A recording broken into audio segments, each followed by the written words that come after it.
ማማተብ ቀላል እንዳይመስላችሁ። አማትባችሁ ብሉ፣ አማትባችሁ ተኙ፣ አማትባችሁ ተነሱ፣ አቤታችሁ ስትገቡ አማትባችሁ ግቡ፣ ስትወጡ አማትባችሁ ውጡ።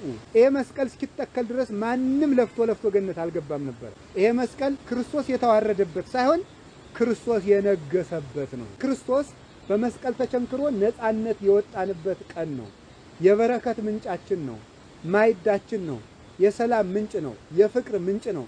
ሰማይና ምድር የታረቁበት ነው። መስቀልን ማሰብ ተሰቃዩን ማሰብ ነውና ይሄ መስቀል ይሄን ብናይ ብር ነው፣ አንዱን ብናይ ብረት ነው፣ አንዱን ብናይ መዳብ ነው። ወርቁ ብሩም ይጠፋል፣ ብረቱም ይዝጋል፣ ነሐሱም ወደ አፈር ይለወጣል፣ እንጨቱም ይነቅዛል። የክርስቶስ መስቀል ሲያዩት ደካማ ነው፣ መሳለቂያ ነው ለሰው። ለእኛ ግን ኃይለ እግዚአብሔር ነው። በዚህ መስቀል የሕይወት እንጀራ ተዘጋጅቶልናል። በዚህ መስቀል የሕይወት መጠጥ ተሰጥቶናል። በዚህ መስቀል ሞት ተሽሮልናል። በዚህ መስቀል ዲያብሎስ ተወግቶ ተጥሎልናል። ከዚህ በኋላ እንግዲህ አቅም የለውም። የመስቀሉ ኃይል፣ የመስቀሉ ምስጢር፣ የመስቀሉ ነገር ለአይሁድ ስንፍና ነው። ለእኛ ለምናመን ግን የእግዚአብሔር ኃይል የተገለጠበት ነው። አይሁድ ምልክት ይፈልጋሉ፣ አይዛብ ደግሞ ተረት ይፈልጋሉ። እኛ ግን የተሰቀለውን ክርስቶስን እንሰብካለን። ለምን? ሞት እስከ ዛሬ ድረስ በበግ አልተሸነፈም፣ በዳዊት ወንጭፍ አልተመታም፣ በሙሴ በትር አልተወጋም፣ በሳሙኤል ጦርም አልተወጋም፣ በመስዋዕትም አልጠፋም። ሞትን ወግቶ የጣለ ይሄ መስቀል ነው። ምድራውያን ባለስልጣናት፣ ነገስታት፣ ንግስታት፣ ኃያላን ሁሉ ጮማ በሚቆረጥበት ጠጅ በሚጨለጥበት ማይዳቸው ቢመኩ ያ ማይድ ይታጠፋል፣ በማጣት ይታጠፋል፣ በሞት ይታጠፋል፣ ሲሻሩ ይታጠፋል። ክርስቶስ የሰጠን ማይድ የዚህ መስቀል ማይድ ግን እስከ ዓለም ፍጻሜ አይነጥፍምና በዚህ ማይድ እንመካበታለን፣ በኃይሉ እንመካበታለን። መስቀልን ስናከብር ደመራውን መለኮሳችን አይደለም፣ እንጨቱ መስቀል ነው። እሳቱ ደግሞ በመስቀሉ ላይ ያለው የክርስቶስ ነበልባል ነው። በዚያ የሚቃጠለው ደግሞ እሳት ውጡ የተባለለት ዲያብሎስ ነው። ለዲያብሎስ ያዘጋጀው ነበልባል የመስቀሉ ኃይል ነው እና በዓሉ ዋጋ የተከፈለበት ነው ወገኖች። መስቀል የእርቅ እንጂ የጠብ በዓል አይደለም። የ5000 ዘመን ጥል ፈርሶ ቂም ይዞ የመስቀልን በዓል ቢያከብሩት ምንም ራሱ መታረቂያ፣ ራሱ አስታራቂ፣ ራሱ ታራቂ ሆኖ የዋለበት መስቀል ነው። በዕፀ መስቀል ላይ ተቸንክሮ ሳለ እሱ ከመንበሩ አልተለየም፣ ከአብ ከመንፈስ ቅዱስም አልተለየም። የሾህ አክሊል በዚህ ሲደፋበት ለእኛ ደግሞ የብርሃን አክሊል ያዘጋጅልን ነበረ። በመስቀል ላይ ሲቸነከር ከኛ የኃጢአትን ችንካር ያረቅ ነበረ። በጦር ሲወጋ ወቅተውን የነበርን የሞትን መውጊያ አውልቆ ጥሎትን ነበረ። የነጻነታችን ምልክት፣ የድነታችን አርማ፣ የቤተ ክርስቲያን መሰረት፣ የረሃብተኞች ማዕድ፣ የተጠሙት ጽዋ ይሄ መስቀል ነው። ቅዱስ ጊዮርጊስን እኮ መርዝ በጥብጠው ሲሰጡት እንዳያማትብ እጅና እግሩን ቢያስሩት በአንገቱ አማትቦ ጠጥቶታል እንዲያርጎ ማለት ነው። ይሄ መስቀል እንኳን በእጅ መስቀል ተሰርቶበት አንገት እንኳን ግራና ቀኝ ቢያማትብ አጋንንትን ይሽራቸዋል፣ መርዝ ይሽራል፣ ባህር ይከፍላል፣ ሁሉን ነገር ማድረግ ይቻላል። የሚሆን በአብ በወልድ በመንፈስ ቅዱስ እንደምን ዋላችሁ? እንደምን ሰነበታችሁ? እንደምን ቆያችሁ? ቸሩ አምላክ እግዚአብሔር እስከዚህ ሰዓት ስላደረሰን ስሙ የተመሰገነ ይሁን። ውእቱ ዝንቱ መስቀል ወወቱ ንትመካ ከመ ንሰብሖ። እናመሰግነው ዘንድ የምንመካበት መስቀል ይህ ነው። እንሰግድለት ዘንድ የምናመሰግነው መስቀል ይህ ነው። እናመሰግነው ዘንድ የምንመካበት መስቀል ይህ ነው። እስኪ በሉላችሁም የምንመካበት መስቀል ይህ ነው በሉ። የምንመካበት መስቀል ይህ ነው። ትገሙ የምንመካበት መስቀል ይህ ነው። ትገሙ የምንመካበት መስቀል ይህ ነው። የምንመካበት ምንድነው? መስቀል ይህ ነው ይላል። መስቀል እንግዲህ መመኪያችን ነው። የክርስቲያኖች ትምክታችን፣ ጉልበታችን፣ መሰረታችን፣ ኃይላችን ሁሉ መስቀል ነው ማለት ነው። ክርስቲያኖች የትም ቦታ የምንመካው በዚህ ነው። ይሄንን ጌታችን መድኃኒታችን ኢየሱስ ክርስቶስ በመጽሐፈ ኪዳን የተናገረው ኃይለ ቃል ነው። ዛይእቲ ስብሐት ፍቅር እግዚአብሔር ይታስየስል ወበላ ከናፍር ጾታ ነዚር ይስታል ነው ሰምትካት ዋኮነ ይዘሰ ክፍተ ምስጢር ኮነ ለምእመናን አኮ ከመ ይትራይ ዳይሙ ከመ ይታለይ ይላል።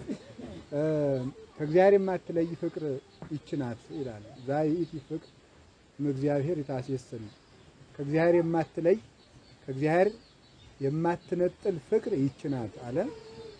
ምንድነው ከእግዚአብሔር የማትለይ ፍቅር ምንድነው? የተሴስል እሷ ከእግዚአብሔር የማትለይ ሰውን ከእግዚአብሔር እንዳይለይ የምትጠብቀው ፍቅር ይችናት። ይችን ፍቅርም ወበላ ከናፍር ጾታ ነይር እይትካሃል መንታ በሚሆኑ በሊህ በላይና በታች ባሉ በሊህ ከራፍር ይሄንን የዚችን ፍቅር ምስጢር መናገር ጠንቅቆ መናገር አይቻልም። ዘምትካት ዋ ኮነ አስቀድሞ ህቡ ስውር ረቂቅ የነበረ ይዘሰ ክሱተ ምስጢር ኮነ ለምእመናን ዛሬ ግን ለምእመናን የተሰወረ የታወቀ የተረዳ ምስጢር ሆነ። አኮ ከመይትራይ በዓይነ ሥጋ ሊታይ አይደለም ታይሙ ከመይታለይ በዓይነ ህሊና ታይቶ ሊያነክሩት ሊያደንቁት ነው እንጂ በዓይነ ሥጋ ሊታይ አይደለም። እንዲህ እያለ ውስጥ ለውስጥ ከእግዚአብሔር የማትለይ ፍቅር ቀድሞ ተሰውሮ የነበረ ዛሬ የተገለጠ ምስጢር ረቂቅ ምስጢር በዓይነ ሥጋ የማይታይ በዓይነ ህሊና የሚደነቅ ምስጢር እያለ መጣና ምንድነው እሱ? ከእግዚአብሔር የማትለይ ፍቅር ቀድሞ ተሰውሮ የነበረ ዛሬ የተገለጠ ምስጢር በጾታ መንታ በሚሆኑ በከናፍር ተናግሮ የማይዘልቋት ምስጢር ምንድናት ብለን ስንጠይቀው ውቱ ዝንቱ መስቀል ወወቱ ንትመካ ከምንሰብሖ ይህ እንመካበት ዘንድ የምናመሰግነው እናመሰግነው ዘንድ የምንመካበት መስቀል ነው አለ። ፍቅር የተባለ መስቀል ነው። ረቂቅ ምስጢርም የተባለ መስቀል ነው። በዓይነ ሥጋ ሊታይ አይደለም በዓይነ ህሊና ሊታይ ነው እንጂ ተብሎ የተደነቀ መስቀል ነው። ስለዚህ ለምንድን ነው እንዲህ የተባለ ሲባል ሰውን ከእግዚአብሔር እንዳይለይ የሚጠብቀው መስቀልን ማሰብ ነው። ለምን ሲባል መስቀሉን ማሰብ ተሰቃዩን ማሰብ ነውና ምስጢር ህቡ ብሎታል። መኑ እቱ ኦዘ ተአርፎ ለዓለም ዘዲበ መስቀልከ ዘአንተ አርአይከ ለነ ምስጢር ህዋ አንተ ረቂቅ ምስጢርን በመስቀልህ ላይ ያሳየህን ዓለምን የምታሳርፈው ሆይ ኦዘ ተአርፎ ለዓለም ምስጢር ህዋ በዲበ መስቀልከ አርአይከ ለነ የተሰወረው ምስጢርህን በመስቀልህ ላይ አሳየህን ይላል በቅዳሴያችን። ከዚህ ላይም መስቀልን ረቂቅ ምስጢር አለው ፍቅር አለው። ቅዳሴ ላይ ደግሞ ኦዘ ተአርፎ ለዓለም ዓለምን የምታሳርፈው ሆይ ምስጢረ ህዋ በዲበ መስቀልከ አርአይከ ለነ የተሰወረ ምስጢርህን በመስቀልህ ላይ ገለጥክልን ይላል። ስለዚህ ምስጢር መስቀል የክርስቶስ የምስጢሩ መገለጫ እኛ ለእግዚአብሔር ያለንን ፍቅር የምናስብበት ረቂቅ ምስጢር በነቢያት ባህሪያት ተሰውሮ የነበረ ምስጢር የተገለጠበት ነው። ይሄ የተገለጠው ምስጢር በጣም እጹብ ድንቅ ብዙ ነው ነገሩ። ጥበብ ሀነጸት ቤተ ዋቀመት ላቲ ሰባተ አይመደ ወፈኖት አግብርታ በነዋህ ስብከት ይላል። ጥበብ ቤቷን ሰራች ሰባት ምሰሶንም አቆመች ዋስተዳለወት ማዳ ማይዷንም አዘጋጀች ጠባት የስጋዋንም አረደች ቶሳት በዚያ ወይነ ውስተሰያ ወይኗንም በማድጋዋ ደባለቀች። ወፈኖት አግብርታ በነዋህ ስብከት በረጅም ስብከትም ባሮቿን ልካ እመቦ አብድ ይትጋሳቤ ሰነፍ የሆነ ሰው ቢኖር ወደኔ ይምጣ የኔን ፍሪዳ ይብላ ወይንም ይጠጣ ብላ ጥበብ ተናገረች ይላል መጽሐፈ ምሳሌ ምዕራፍ 9 ላይ ነው። ይህ ምስጢር በየት ተገለጠ? በመስቀል ተገለጠ። ጥበብ ቤቷን ሰራች ሰባት ምሰሶዎችንም አቆመች ፍሪዳም አረደች ወይንም ደባለቀች ባሮቿን ላከች። ሰነፍ የሆነ ቢኖር ወደኔ ይምጣ እኔ ያረድኩትን ፍሪዳ ይብላ እኔ የጠመቅኩትን ወይን ይጠጣ ብላ ተናገረች ይላል። ጥበብ ወልድ ነው። ቤት የዓለም ነው። ሰባት ምሰሶ የተባለ ሰባቱ ዕለታት ናቸው። ቤት በምሰሶ ጸንቶ እንዲኖር የዓለም በሰባቱ ዕለታት ጸንቶ ይኖራል። በዚያውም ላይ ጥበብ የተባለ ወልድ ነው። ቤት የተባለ ደግሞ ሰው ነው። ሰባት ምሰሶ የተባሉ ሁለት ዓይን፣ ሁለት ጆሮ፣ ሁለት የአፍንጫ ቀዳዳ፣ አንድ አፍ እነዚህ ሰባት ምሰሶዎች ይባላሉ። በእነዚህ ሰው ጸንቶ ይኖራል ማለት ነው። በሁለት ዓይኑ፣ በሁለት ጆሮው፣ በሁለቱ የአፍንጫ ቀዳዳውና ባፉ በዚህ የሰው ማንነት ይወሰናል። ስለዚህ አምድ ምሰሶ ቤትን እንዲያጸና እነዚህን መሸከፍ ሰውነትን ያጸናል። ጥበብ ቤቷን ሰራች። ጥበብ ወልደ እግዚአብሔር ነው። በግብሩ በባህሪው ጥበብ ተብሏል። ቤት የተባለች እናታችን ቅድስት ድንግል ማርያም ናት። እመቤታችን ጥበብ እንደ ስሟ ናት። ወበከመ ስማ ጥበብሰ ወበከመ ስማ ይእቲ ጥበብ እንደ ስሟ ረቂቅ ናት ይላል ሰሎሞን። ጥበብ ማለት ረቂቅ ነገር እንደሆነ ወልድም እንደ ስሙ ባህሪው ረቂቅ ነው ሲል ነው። ጥበብ ወልድ፣ ቤት ድንግል ማርያም፣ ሰባት ምሰሶ የእመቤታችን ፍጹም ክብሯ ነው። አሁን ገበሬ ሲናገር ሰምታችኋል። 10 ጊዜ አጨቅጭቀኝ ይላል። 10 ጊዜ አጨቅጭቀኝ ማለት ምን ማለት ይመስላችኋል? ሰውየው 3 ጊዜ ጨቅጭቆት 10 ጊዜ አጨቅጭቀኝ ይላል። በኢትዮጵያ 10 ቁጥር ፍጹም ነው። ፍጹም አጨቅጭቀኝ ማለት ነው። 10 በኢትዮጵያ ፍጹም ነው። 30 ጊዜ አጨቅጭቀኝ ይላል። ሰው የትጊው የተናገረ 5 ነው። 30 ፍጹም ስለሆነ ነው። በዕብራውያን ደግሞ 7 ፍጹም ናት። ጥበብ ወልድ ቤቷን ድንግል ማርያምን ማይደረ መለኮት የምትሆን እናቱን በጥበቡ ፈጠራት። እንበለ ሩካቤ እንበለ ዘር ፈጠራት። ደብተራ አንተ የገብራ ደሰብ ስለሆነ በዚያውም ላይ መርገመ ሥጋ መርገመ ነፍስ እንዳያርፍባት አድርጎ በንጽህና ፈጠራት። 7 ምሰሶ አዘጋጀ፣ ፍጹም ክብርም ሰጣት። ከዚያ በኋላ ከሷ ሥጋን ለበሰ። ከዚያስ ማዕድ አዘጋጀ። ማዕድ የተባለ ማን ነው? መስቀል ነው። ማዕድን አዘጋጀ። ፍሪዳን አረደ ማለት ሥጋውን ቆረሰ። ወይኗን ጠመቀች ማለት ደሟን አፈሰሰች። በረጅም ስብከት ባሮቿን ላከች። ቀድሞ በፀሐይ በጨረቃ በከዋክብት ተመራምራችሁ መግቦቴን ወቁ ብሎ ፀሐይ ጨረቃ ከዋክብትን ለምህሮ አሰማራቸው። በኋላ ሐዋርያትን ሰባርዲትን ሊቃውንትን ላከ። በረጅም ስብከት ከአጽናፈ ዓለም እስከ አጽናፈ ዓለም በሚሰማ ትምህርት አሰልጥኖ ላካቸው። ሰነፍ የሆነ ቢኖር ወደ እኔ ይምጣ፣ ኑ የኔን ፍሪዳ ብሉ ማለት ሥጋዬን ብሉ፣ ኑ የኔን ጠጡ ማለት ደሜን ጠጡ ብሎ ተናገረ። ስለዚህ ቀድሞ ተሰውሮ የነበረ ምስጢር በመስቀል ተገለጠ ማለት ምን ማለት ነው? ቀድሞ ማዕድ ሲባል የነበረው ያ መስቀል ዛሬ በቀራንዮ መጋቢት 27 ቀን ማዕድ ሆኖ ቀረበ። የተራቡ ነፍሳትም የኅብስተ ሕይወት የኢየሱስ ክርስቶስን ሥጋ ጠገቡ። የተጠሙ ነፍሳትን ወይነ መድኃኒት ኢየሱስ ክርስቶስን ደሙን ጠጡ። ስለዚህ እውነት ጽዋ ከኒ ጽኑ ያረዊ መጠጥህ ጽኑ መጠጥ ነው አንዱ በቃኝ ነው ይላል ዳዊት። መጠጥህ ጽኑ መጠጥ ነው ብሎ ነበርና አንዱ በቃኝ የሆነ መጠጥ ማለት የክርስቶስ ደም ነው። መዝሙር 22 ላይ ጽዋ ከኒ ጽኑ ያረዊ ብሎት ነበረ። ጽኑ መጠጥ ነው አንዱ በቃኝ ነው ያለው። ደምህ በቂ መድኃኒት ነው፣ ጽኑ መድኃኒት ነው ማለት ነው። ይህ በዳዊት ተሰውሮ የነበረው በዕለተ ዓርብ ጽዋ ሆኖ የተቀበለው የተገለጠው ማን ነው? መስቀል ነው። ወአስተዳለው ከማዕድ በቅድሚሁ በአንጻሪሆሙ ለእለ ይሳቅዩኒ በጠላቶቼ ፊት ማዕድን አዘጋጀህልኝ ብሎ ተናግሮ ነበር። ጠላት አይሁድ አጋንንት ናቸው። ማዕድ መስቀል ነው። ሥጋው ደግሞ ቅዱስ ያሬድን በድጓው የመስቀል ጸገየ ዘጋዲ ብሎ ተናግሯል። በድጓው ወዮ መስቀል የጋዲ ወይንን አፈራ ወዮ ብሎ ተናግሯል። ዘጋዲ ወይን የተባለ የክርስቶስ ደም ነው። የመስቀል ጸገየ መስቀል አፈራ ወዮ ምን ይደንቅ ምን ይረቅ በስነ ማርያም አዋከየ በማርያም ውበት አበራ አጽደለደለ ይላል። ከድንግል ማርያም የተገኘው ደም ለመስቀል ጌጡ ስለሆነ ሞገሱ ስለሆነ በስነ ማርያም አዋከየ ብሎ ተናግሮለታል። ስለዚህ የዳዊት ማዕድ መስቀል ነው። የሰሎሞን ማዕድ መስቀል ነው። ቀድሞ የተሰወረው ምስጢር ሁሉ ዛሬ ተገለጠ። ስለዚህ መስቀል ስውር ምስጢር ነው። ስውር ማዕድ ይህንን ስናይ የነፍሳችን ራብ የተከላበት የነፍሳችን ጽም የተወገደበት መሆኑን እናስታውሳለን ማለት በዚህ መስቀል እንመካለን። ይሄን ነው ቅዱስ ጳውሎስ ሲናገር እስመ ነገረ መስቀሉሰ እበድ ውእቱ በሀበ ህጉላን ወለነሰ ለለ አመነ ኃይለ እግዚአብሔር ውእቱ ብሎ የተናገረው የመስቀሉ ኃይል የመስቀሉ ምስጢር የመስቀሉ ነገር ለአይሁድ ስንፍና ነው። ለኛ ለምናመን ግን የእግዚአብሔር ኃይል የተገለጠበት ነው። አንድ ማዕድ ነው። ሁለተኛ የእግዚአብሔር ኃይል የተገለጠበት ነው። ይሄን ለምንድን ነው ኃይል የተገለጠበት? ይሄ መስቀል ይሄን ብናይ ብር ነው፣ አንዱም ብናይ ብረት ነው፣ አንዱም ብናይ መዳብ ነው።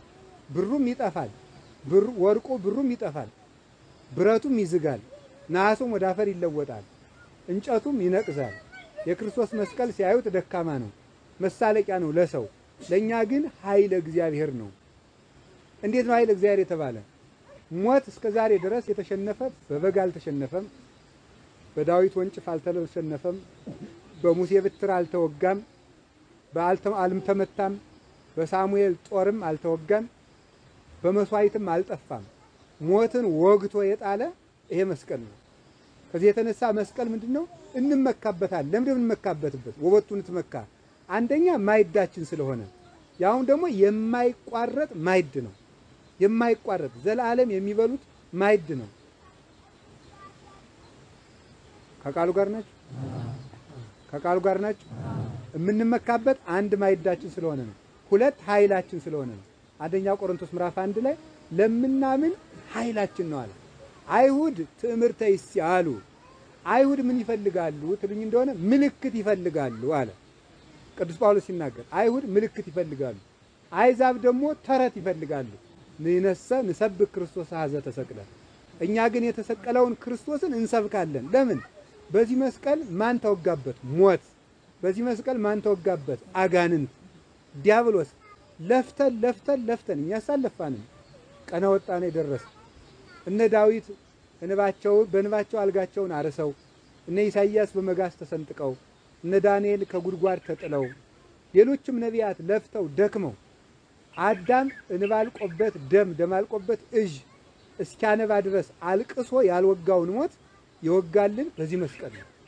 ወተንሥአ እግዚአብሔር ከመዘንቃ ህምነዋም ወቀተለ ጸሮ በድህሬሁ ወከመ ኃያል ወዳገ ወይን። እግዚአብሔር ስካሩ እንደለቀቀው ተኝቶ እንደተነሳ ሰው ተነሳ። ወቀተለ ጸሮ በድህሬሁ ጠላቱንም በኋላው ገደለ። ድህር የተባለ መስቀል ነው። በኋላው ገደለ የተባለ መስቀሉ በጀርባው ነው ያለ ከክርስቶስ። በዚያ ጠላቱን ገደለ። ይህን ቅዱስ ጳውሎስ ቆላሲስ ምዕራፍ 2 ቁጥር 14 ላይ ወስዶ ወቀተሎ ለጽል ወመስቀሉ ቀተሎ ለጽል ይላል። በመስቀሉ ጥልን አጠፋ ይላል። ወመስቀሉ ቀተሎ ለጽል፣ በመስቀሉ ጥል የተባለ ዲያብሎስን በግብሩ ጥል ብሎ ጥል ዲያብሎስን ገደለው ይላል። ይሄ መስቀል ዲያብሎስን ገደለ። ይሄ መስቀል ሞትን ገደለ። ስለዚህ ይህን መስቀል እንመካበታለና። ስለዚህ ምን አለ? አንሰ ይዚሃር ሐሰ ዘይንበለ በመስቀሉ ለእግዚእነ ኢየሱስ ክርስቶስ። ገላትያ ምዕራፍ 2 ቁጥር 14 ላይ ሲናገር እኔ ከክርስቶስ መስቀል በቀር ሌላ የምመካበት የለኝም ብሎ ይናገራል። ከክርስቶስ መስቀል በቀር በሌላ ትምክህት ምንም አልመካም። የሚያስመካን ምድራውያን ባለስልጣናት፣ ነገስታት፣ ንግስታት፣ ኃያላን ሁሉ ጾማ በሚቆረጥበት ጠጅ በሚጨለጥበት ማይዳቸው ቢመኩ ያ ማይድ ይታጠፋል። በማጣት ይታጠፋል፣ በሞት ይታጠፋል፣ በመም ይታጠፋል፣ ሲሻሩ ይታጠፋል። ክርስቶስ የሰጠን ማይድ የዚህ መስቀል ማይድ ግን እስከ ዓለም ፍጻሜ አይነጥፍምና በዚህ ማይድ እንመካበታለን፣ በኃይሉ እንመካበታለን። ወልደ እግዚአብሔር መንበር አድርጎ ፈርዶ ጠላቶችን አጥፍቶበታልና። ጻትራ ያዋልደ ጽዮን ለንጉሥ ሰሎሞን በአክሊል ዛስተቀጸለቶ እሙ አመለተ መራሁ አመለተ ፍስሐ ልቡ። እናንተ የጽዮን ቆነጃጅት ሰሎሞንን በክብሩ ቀን ታዩት ዘንድ በዙፋኑ ላይ ተቀምጦ ታዩታላችሁ። ውጡ ወደ ኢየሩሳሌም። መኃልየ ዘሰሎሞን ምዕራፍ 3 ቁጥር 11 ላይ ነው። ጻትራ ያዋልደ ጽዮን ለንጉሥ ሰሎሞን። የጽዮን ቆነጃጅት የጽዮን ልጆች ሰሎሞንን በኢየሩሳሌም ነግሶ ታዩት ዘንድ ውጡ በአክሊል ዛስተቀጸለቶ እሙ። ሰሎሞን እናቱ ቤርሳቤህ ተካሳ ከዳዊት ተካሳ ሹመት አሰጥታው ሰሎሞን በነገሰበት ቀን ታዩት ዘንድ አመለተ መራሁ ወአመለተ ሞቱ ወአመለተ ፍስሐ ልቡ። አመለተ ሞቱ አዶንያስ ወንድሜ ሰሎሞንን ገድዬ እነግሳለሁ ባለው ቀን አመለተ መራሁ ሰሎሞን ደስ ብሎት አመለተ ፍስሐ ልቡ። እሱ ይሞታል በተባለበት ቀን ወንድሙ ሙቶ ደስ ብሎት በዋለበት ቀን ሰሎሞንን ለማየት የኢየሩሳሌም ቆነጃጅት ወደ ኢየሩሳሌም ውጡ ማለት የቤተ ክርስቲያን ልጆቿ ነፍሳት ምእመናን ክቡራት ክርስቲያኖች ሰሎሞን ክርስቶስን በመስቀል ላይ ተነግሶ ታዩት ዘንድ ወደ መስቀል ቦታ ውጡ ማለት ነው። ይሄ ታዞልን ነው ዛሬ ወጣ ነው ማለት ነው። ወዛልወ ልብ ይልየበ ወለዝንቱ ብሏል ዳዊት። ልብ የሌለው ሰው ይሄ አያስተውልም ብሏል። አመለት ዛሬ ውጡ። ኢየሩሳሌም ቤተ ክርስቲያን ሀገረ ሰላም አዋልደ ጽዮን የጽዮን ልጆች የተባልን ደግሞ ምእመናን። ሰሎሞን ማለት የሰላም አለቃ ክርስቶስ ሰሎሞንን በነገሰበት ቀን ይሁት ማለት ክርስቶስ የነገሰ መቼ ነው? በዕለተ ዓርብ ነው። ከነገሰበት መስቀሉ ላይ ለማየት የመስቀልን በዓል ለማክበር ውጡ። አመለተ ሞቱ በአክሊል ዛስተቀጸለቶ እሙ እናቱ ቤተ አይሁድ የሾህ ጉንጉን ጎንጉና ከራሱ ላይ ባደረገችበት ቀን አመለተ ሞቱ በሞተበት ቀን አመለተ ፍስሐሁ ነፍሳትን ከሲኦል አውጥቶ ደስ በተሰኘበት ቀን ሰሎሞን ክርስቶስን ከመንበሩ ከመስቀል ላይ ታዩት ዘንድ አዋልደ ጽዮን ጻ ውጡ ተብለን ተያዘን ነበር። ወጣን። ክርስቶስ መስቀሉ መንበር አድርጎ ነገሰ፣ ዲያብሎስንም ወጋው። እንዘ ቅንው ውእቱ ዲበ ዕፀ መስቀል ኢተአረቀ እመንበሩ ወይተፈልጠ እምአብ ወመንፈስ ቅዱስ ይላል ኤራቅሊስ ሃይማኖተ አበው ላይ። በዕፀ መስቀል ላይ ተቸንክሮ ሳለ እሱ ከመንበሩ አልተለየም፣ ከአብ ከመንፈስ ቅዱስም አልተለየም ብሎ ይናገራል። ይሄ መስቀል መንገሻው ነው። ተሰቅሎ እያለ ዲያብሎስ ይንቀጠቀጥለት ነበረ። እንዛሃሎ ውስተ ሕጽናሙሁ ውእቱ ሀደረ ውስተ ከርሰ እሙ ወተወልደ እምኔሃ እሱ በአባቱ እቅፍ እያለ በእናቱ ማህፀን ተወሰነ። እንዛሃሎ ውስተ ሕጽናሙ ያንሶሱ በክነፈ ነፋስ እሱ እናቱ ታቅፋው ሳለ በአራቱ ማዕዘን ምሉ ሆኖ ይኖር ነበረ። እንዘበታይቱ ይዘነጉጉጎ ከመ አማጺ ወበላይሉ ይሴባህ ስብሐተ ቅዱሰ በሰማይ ግን ደግሞ ክቡር ምስጉን ምስጋናውን ቅዱስ ቅዱስ ቅዱስ እየተባለ ይመሰገን ነበረ። እንዘ ይስአሎ ጲላጦስ ወገብረ ሊቀ ካህናት ይጸፍኦ ጲላጦስ ምንቱቱን ጽድቅ እያለ እየጠየቀው ከፊቷ አቁሞ አንተኑ ንጉሶሙ ለአይሁድ እያለ እያፋጠጠው ሳለ እርሱ ፍጡራን ይርዕዱ እምኔሁ መላእክት ይሰግዱ ሎቱ ፍጡራን አሁን አሳለፈን እያሉ ይደነግጡለት ነበረ። ስለዚህ የሾህ አክሊል በዚህ ሲደፋበት ጌታችን መድኃኒታችን ኢየሱስ ክርስቶስ ለኛ ደግሞ የብርሃን አክሊል ያዘጋጅልን ነበረ። በመስቀል ላይ ሲቸነከር ከኛ የኃጢአትን ችንካር ያረቅ ነበረ።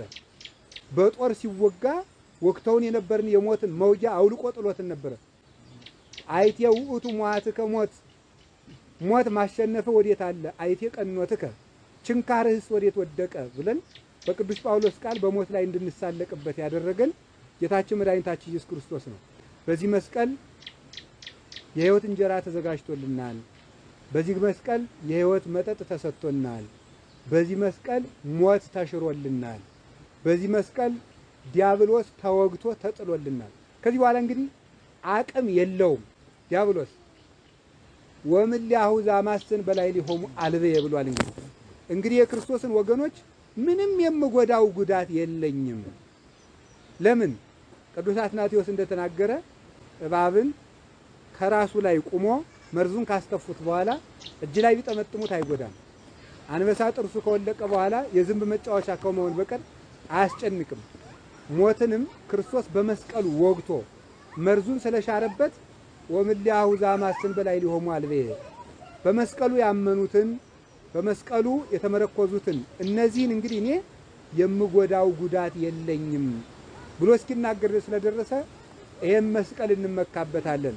አንድ ማይዳችን ስለሆነ በሉ ሁላችሁ። ሁለት ሞት ስለተረታልን በሉ። ሶስት ዲያብሎስ ስለተሸነፈልን በሉ። አራተኛ ክርስቶስ ስለነገሰልን። ማን ስለነገሰ? ይሄ የክርስቶስ መንበሩ ነው። መስቀል የክርስቶስ መንበር ነው። ወዲህም መቅደስ ይባላል። መቅደስ ቅዱስ ጳውሎስ ዕብራውያን ምዕራፍ 9 ቁጥር 12 ላይ እንደተናገረ ወክርስቶስ እሰከዊኖ ሊቀ ካህናት ለእንተ ትመጽእ ሰናይት በውስተ ትሄይስ ወተአቢ ደብተራ እንተ ይገብራ እደሰብ። ክርስቶስ ግን ሊቀ ካህናት ሆኖ ለምትሻለው ነገር ለመንግስተ ሰማያት ለአዲስ ርስት ለመንግስተ ሰማያት ሰው ሆኖ በመጣ ጊዜ የሰው እጅ ወዳልሰራት መቅደስ የገዛ ደሙን ይዞ ገባ ይላል። የሰው እጅ ያልሰራት መቅደስ የእመቤታችን ናት አንዷ። እሷን በሌላ ቀን ተረጉማታለሁ። አንድ ግን የሰው እጅ ያልሰራው መቅደስ የተባለ መስቀል ነው። መስቀል የሰው እጅ ያልሰራው መቅደስ ለምን ይባላል? መቅደስ የተባለበት ምክንያት በመቅደስ መስዋዕት እንደሚቀርብ ሁሉ ክርስቶስም በዚህ መስቀል ላይ መስዋዕት አቅርቦበታል። ቅዳሴ ቀድሶበታል። ስጋውን ፈትቶበታል። ደሙን ቀድቶበታል። ስለዚህ መስቀል መቅደስ ነው ማለት ነው። ወደ መስቀል የገቡ ሰዎች በመስቀል ያመኑ ሰዎች ምን ያደርጋሉ? ወደ ክርስቶስ መቅደስ ይገባሉ ማለት ነው። መስቀል የሚያስጠጋን መቅደስ ነው። ክርስቶስ ራሱን ሰውቶበታል። የቀድሞ ሊቀ ካህናት ወደ ደብተራ ኦሪት ሲገባ የሚገባ የበግ ደም፣ የፍየል ደም፣ የወይፈን ደም፣ የርግብ ደም፣ የሙክት ደም ይዞ ነው የሚገባው። ክርስቶስ ግን የሰው እጅ ወደ አልሰራው መቅደስ ወደ መስቀል ሲገባ የገዛ ደሙን ይዞ ገባ ይላል። ጥያቄ ልጠይቃችሁ። መስቀል የሰው እጅ ያልሰራው መቅደስ የተባለ ለምንድን ነው ታውቃላችሁ? መቅደስ የተባለ ክርስቶስ ስለቀደሰበት አልኳችሁ፣ መስዋዕት ስለሰዋበት። የሰው እጅ ያልሰራው የተባለ ለምንድን ነው? የቆረጡት አይሁድ ናቸው። ለምንድን ነው ሲባሉ መዘጋጀቱ በፈቃድ እግዚአብሔር ስለሆነ ነው። ሁለተኛ ደግሞ አይሁድ ለሞት ሲያዘጋጁት ክርስቶስ መስቀሉን ለሕይወት ስላደረገው ምን ተባለ? የሰው እጅ ያልሰራው። መስቀል በአይሁድ ፈቃድ የቆመ ሳይሆን በማን ነው? አቤት አዎ ተፈጸመ ተስፋ አበው በማርያም ድንግል ወበቀራንዮ ተተክለ መድኃኒት መስቀል። ይህንን ያደረገ መድኃኔ ዓለም ነው እንጂ እነሱ አይደሉም። እግዚአብሔር እሰ ንጉሡ ውእቱም ቅድመ ዓለም፣ እግዚአብሔር ከዓለም አስቀድሞ ንጉሥ ነው። ወገብረ መድኃኒተ በማእከለ ምድር፣ በምድር መካከል በኢየሩሳሌም መድኃኒት መስቀልን አዘጋጀ ብሎ ዳዊት መዝሙር 73 ቁጥር 12 ላይ እንደተናገረ መስቀሉን ያዘጋጀው እግዚአብሔር እንጂ አይሁድ አይደሉም። ስለዚህ የሰው እጅ ባልሰራው መቅደስ ክርስቶስ ገባ። አቃሉ ጋር ናቸው። የበሬ ደም፣ የሙክት ደም፣ የርግብ ደም እየተረጩ ምን ያደርጉ ነበረ? ከስጋው ይድፍ ይነጹ ነበረ። እንደዚህማ ከሆነ የበግ ደም ደመላይም ደመጠሊ የሚያነጻ ከሆነ ይላል እፎይ ያነጽ ወደሙ ለእግዚእነ ኢየሱስ ክርስቶስ እፎይ ያነጽ ህሊናነ እምግብር ምውት። የክርስቶስ ደምማ እንዴት ህሊናችንን አያነጻው ብሎ ይናገራል። ስለዚህ መስቀልን በዚህ እንዘጋጅበታለን። እሱ ጌታችን መድኃኒታችን ኢየሱስ ክርስቶስ እርቅ ፈጽሞበታል። ራሱ መታረቂያ፣ ራሱ አስታራቂ፣ ራሱ ታራቂ ሆኖ የዋለበት መስቀል ነው። ራሱ ታራቂ፣ ራሱ መታረቂያ፣ ራሱ አስታራቂ። አስታራቂነቱ ሊቀ ካህናት ስለሆነ ነው። ታራቂ መባሉ ከአባቱ ጋር ያለ ንጉሥ ስለሆነ ነው። መታረቂያ የሆነው ደግሞ መስዋዕት ስለሆነ ነው። ስለዚህ መስቀል መታረቂያችን ነው። የእርቅ ምልክት ነው። የጥል ግድግዳን ያፈረሰ ነው። ገብረ ሰላመ በመስቀሉ ተብሎ መነገሩ ለዚህ ነው። በመስቀሉ ሰማይን ምድርን አስታረቀ። ይሄ መስቀል ወደ ላይ ስታዩት ሰማያውያንን ይወክላል፣ ወደ ታች ስታዩት ምድርን ይወክላል። ጎንና ጎኑ ሕዝብና አሕዛብ አንድ የሆኑበት መሆኑን ለማመልከት ነው ይሄ ተሰራው። ስለዚህ ይሄ መስቀል እርቅ ስለተፈጸመበት ምን ይሆናል? መመኪያችን ነው። የሰላማችንም ምንጭ ነው። የንስሐ በር የተከፈተልን በመስቀሉ ነው። ክርስቶስ በዕለተ ዓርብ ሲሰቀል ድረስ ንስሐ ሰውን ገነት አያስገባም ነበረ። ክርስቶስ ግን በመስቀል ላይ ከተሰቀለ ጀምሮ ምን ተባለ? ቤተ ክርስቲያን የመንግስተ ሰማያት በር ሆነች። ስለዚህ መስቀል ገነት የተከፈተበት ቁልፍ ነው ማለት ነው። በዕለተ ዓርብ ነው ተዘከረኒ እግዚኦ በውስተ መንግሥትከ ብሎ መንግስተ ገነት መግባት የተቻለው። ይሄ መስቀል እስኪተከል ድረስ ማንም ለፍቶ ገነት አልገባም ነበር። በዚህ መስቀል ገነት ተከፈተች። ከዚህ መስቀል ስር ነው እመቤታችን ቅድስት ድንግል ማርያምን የተቀበልናት። አንድ ሐሳብ ላስታውሳችሁ። እመቤታችን በቃና ዘገሊላ ወይኑ ባለቀ ጊዜ ወደ ጌታችን ቀርባ ወይንኬ አልቦሙ ብላው ነበረ። የወይን ጠጁ አልቋል፣ ወይን እኮ የላቸውም ብላው ነበረ። ምንት በምስሌኪ ኦብሲቶ አዲ ይበጻህ ጊዜ፣ አንቺ ሆይ ካንቺ ጋር ምን ጠባለኝ? አንቺ ሴት ካንቺ ጋር ምን ጠብ ምን ክርክር አለኝ? ጊዜ ገና አልደረሰም ብሏት ነበረ። ጠጁን የማበረክትበት ጊዜ አልደረሰም ነው። ደረሰ። ወይኑን ወደ ጠጅ ለውጦ አጠጣቸው። ምስጢሩ ግን ሌላ ነው። እመቤታችን ወይንኬ አልቦሙ ያለችው የሚያድን የሕይወት መጠጥ ደምህ የላቸውም ስጣቸው ማለት ነው። ደምህ የላቸውም ማለት ነው። ጊዜ ገና አልደረሰም ማለት ዕለተ ዓርብ ገና አልደረሰም ማለት ነው ይላል ጎርጎርዮስ ገባሬ መንክራት ነው የሚተረጉመው። ዕለተ ዓርብ ገና አልደረሰም ማለቱ ነው። በኋላ አንድ ነገር ላስታውሳችሁ። ወይ ቀውማ ሀበ መስቀሉ እሙ ለግዚ ኢየሱስ ወእህታ ለእሙ ወማርያም እንተ ቀለዮጳ ወማርያም መግደላዊት ይላል። ከመስቀሉ ስር እናቱ ድንግል ማርያምና የእናቱ እህት ሰሎሜ የቀለዮጳ ሚስትና መግደላዊት ማርያም ከመስቀሉ ስር ቆመው ነበረ ይላል። ይሄም ለምን ይመስላችኋል? እመቤታችን ቁማ መታየቷ በመጽሐፍ ቅዱስ ዝም ብሎ የሚጻፍ ነገር የለም። ከመስቀሉ ስር ቁማ ነበር የተባለ ለምንድን ነው የሚመስላችሁ? ለምንድን ነው ታስታውሳላችሁ? ቀድሞ የሞት ፍርድ ሲፈረድብን አንድ እንጨት በልተን ነበረ። ከእንጨቱ ስር ማን ነበረች? ንገሩኝ እንጂ ሔዋን ነበረች ማለት ነው። አሁን ደግሞ የሕይወት ዛፍ የሆነ እንጨት በኢየሩሳሌም ተተክሏል። ይሄ ምንድን ነው? በሉ ንገሩኝ እንጂ መስቀል። እሺ ስንሞት ከበለሱ ስር ማን አለች? ሔዋን አለች። ለምን? የሞቱ ምክንያት ማን ስለሆነች ነው? እሷ ስለሆነች። ስንድን ደግሞ ከምንድንበት እንጨት ስር ማን አለች? ደግሞ ሔዋን አለች። ያቺን ማናት? ሔዋን ማለት ምንድን ናት? ሔዋን ማለት ሕይወቴ ይቤላ አዳም ለብእሲቱ አይምሮ ከመተወፅ እግዝእትነ ማርያም እምኀቁሁ ወእምከርሰ ብእሲቱ።